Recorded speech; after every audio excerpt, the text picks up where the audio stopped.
Paradoks algoritma. Semakin hari semakin banyak pilihan, semakin hari semakin bervariasi, semakin hari semakin seakan kita dipusingkan dengan begitu banyaknya pilihan. Paradoks algoritma. Halo sahabat semuanya, selamat datang di channel YouTube saya. Channel ini merupakan progres pribadi saya untuk belajar meningkatkan skill komunikasi dan sharing informasi. Semoga bermanfaat. Terima kasih sudah menonton. Yang belum subscribe silahkan subscribe, karena subscribe itu gratis. Halo teman-teman semuanya, sahabat semuanya. Kali ini kita akan membahas tentang paradox of choice. Jadi paradoks tentang sebuah pilihan. Semakin kesini kita rasa semakin banyak pilihan dalam banyak hal.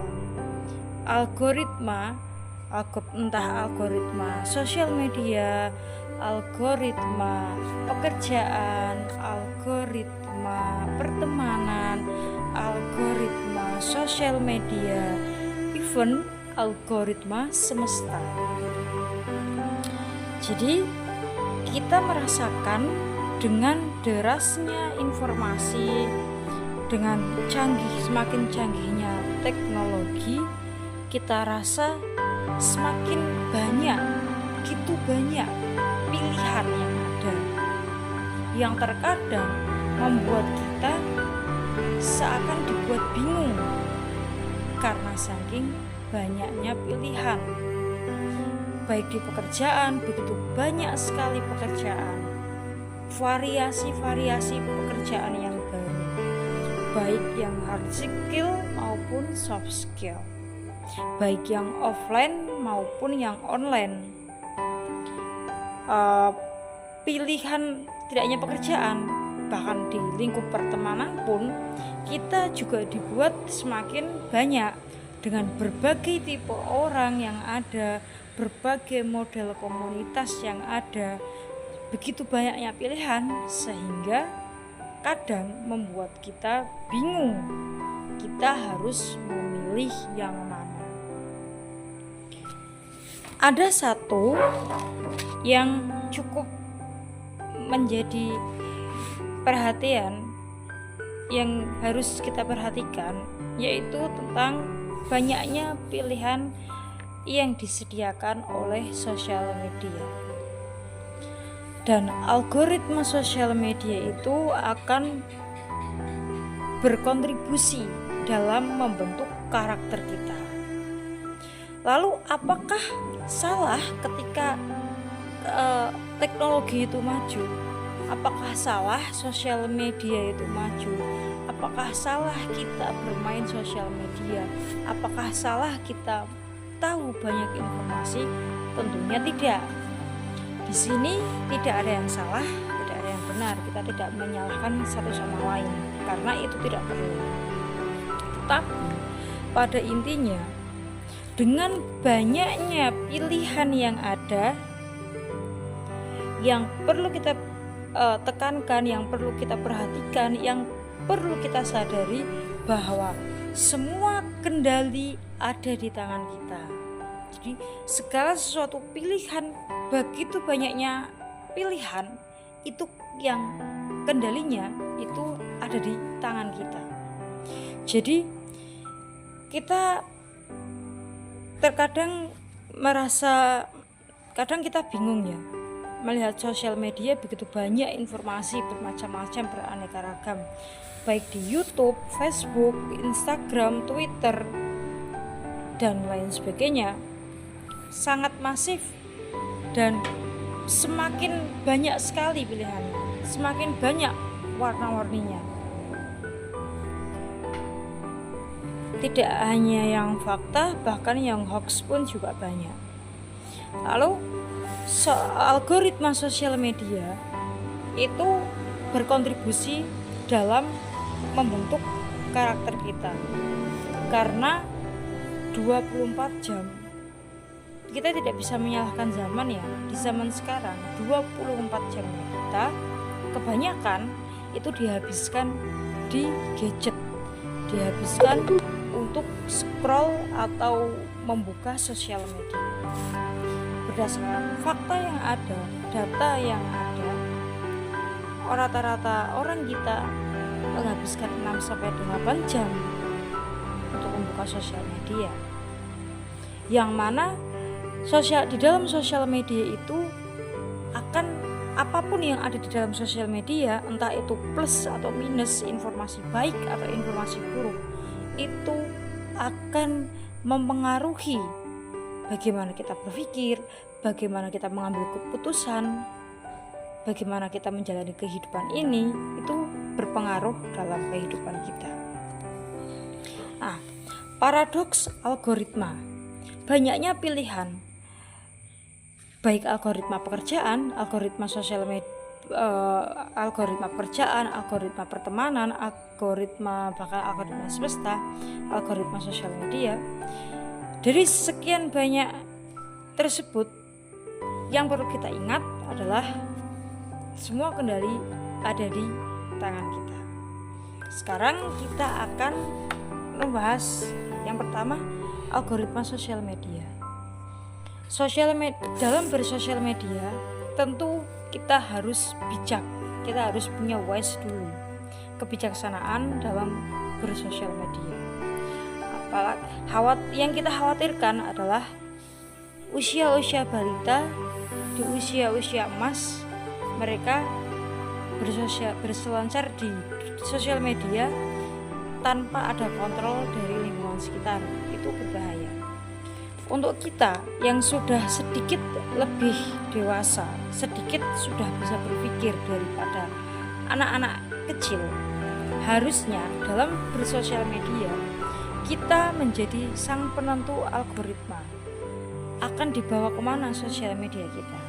Apakah kita bermain sosial media untuk menambah wawasan, ilmu seperti apa yang akan kita dapatkan, wawasan seperti apa yang kita peroleh, yang kita inginkan. Jadi tidak hanya sekedar konten-konten entertainment, hiburan, komedi, main-main saja, tapi kita gunakan sosial media kita dengan bijak untuk menambah value dalam diri kita.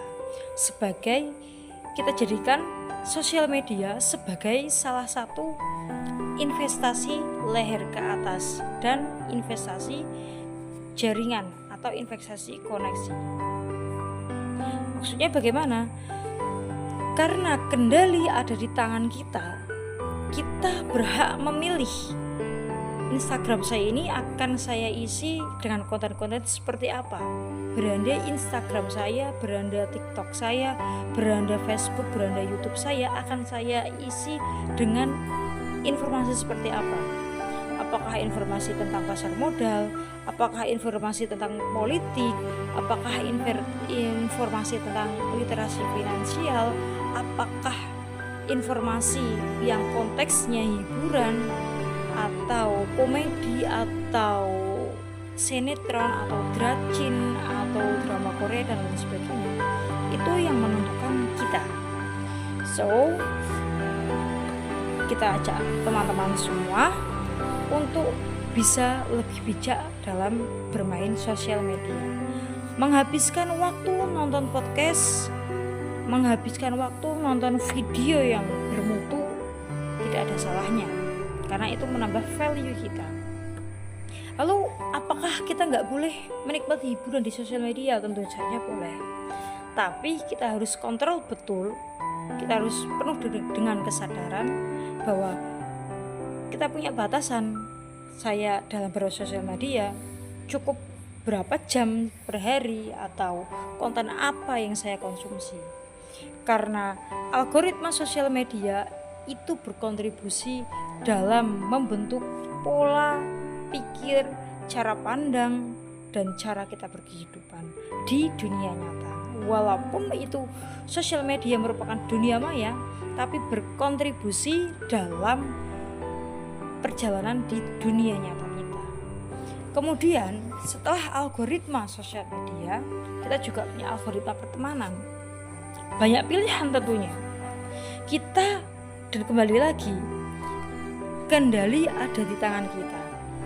Ketika kita memutuskan untuk berteman dengan orang A, orang B, orang C, itu semua kendalinya ada di tangan kita. Orang baik, orang yang belum baik, itu semua kendalinya ada di tangan kita. Ketika kita memilih berteman dengan teman-teman yang sedikit perilakunya konsumtif dibandingkan kita, maka kita jangan salahkan orang lain ketika perilaku kita ikut menjadi konsumtif. Ketika kita berteman dengan orang-orang yang suka mengeluh, maka jangan salahkan siapapun jika perjalanan hidup kita pun akan seperti itu saja. Maka kembali lagi, kita harus, karena kendali ada di tangan kita, maka kita harus punya kebijaksanaan dalam berteman. Teman seperti apa yang akan kita teman seperti apa yang akan kita temani, akan kita jadikan inner circle, terutama inner circle, karena circle kecil kita itu akan berkontribusi dalam pembentukan karakter, menentukan karir di masa depan.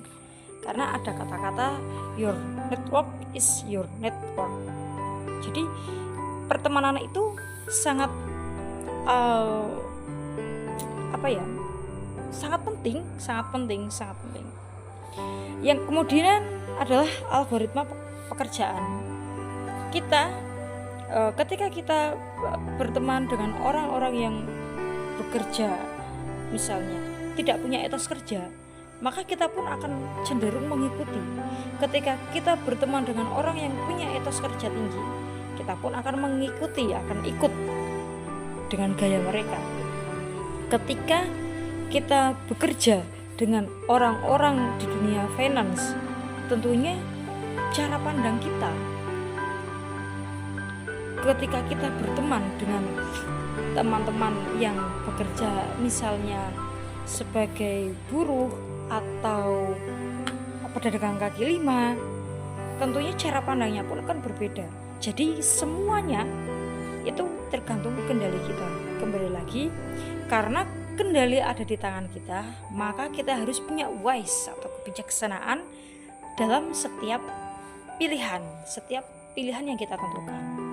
Kemudian algoritma semesta. Untuk memenangkan algoritma semesta, kuncinya adalah kita harus menjadi pribadi yang bersyukur dan optimis. Mari teman-teman, di penghujung tahun 2025 ini, kita yang sebentar lagi akan selesai, mari kita bersama-sama berkomitmen pada diri sendiri untuk menjadi pribadi yang lebih baik di tahun depan, dengan kita mengubah habit-habit kecil. Mulai kita lebih sadar dengan diri kita sendiri, lebih mengenal diri kita sendiri, lebih bersyukur, mengurangi berkeluh kesah, dan selalu berpikir positif. Dengan seperti itu, kita akan lebih akan lebih sedikit lebih cepat dalam memenangkan algoritma semesta. Nah, teman-teman, jadi memang paradoks ya, karena begitu banyak pilihan. Tetapi kembali lagi, yang perlu kita ketahui dan perlu kita sadari adalah semua kendali ada di tangan kita. Ketika kita memilih untuk menonton atau mengkonsumsi konten-konten yang edukatif, maka hasilnya kita akan lebih tahu, kita punya pengetahuan yang lebih daripada orang-orang yang memilih konten-konten yang tidak edukatif atau konten-konten hanya sekedar hiburan atau bahkan video-video kekerasan. Ketika kita memilih circle pertemanan yang optimis, yang punya cara pandang yang positif, tentu kita akan mengikuti. Beda halnya pun sama dengan kita memilih teman-teman atau circle pertemanan yang hanya isinya berkeluh kesah, adu nasib, pesimistis, pun kita akan mengikuti. Begitupun dengan algoritma pekerjaan.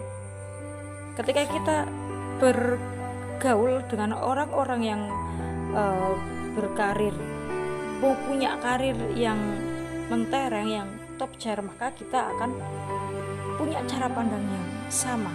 Dengan kita punya cara pandang yang sama seperti mereka, orang-orang yang sudah sukses di bidangnya masing-masing, yang punya etos kerja tinggi, yang punya integritas, tentunya algoritma semesta pun akan menggiring kita ke sana. Jadi dari kita sebagai penentu atau pemilih, kita harus punya kebijaksanaan. Ketika saya memutuskan untuk mengkonsumsi konten-konten yang edukatif, maka hasilnya adalah saya jadi punya pengetahuan yang lebih.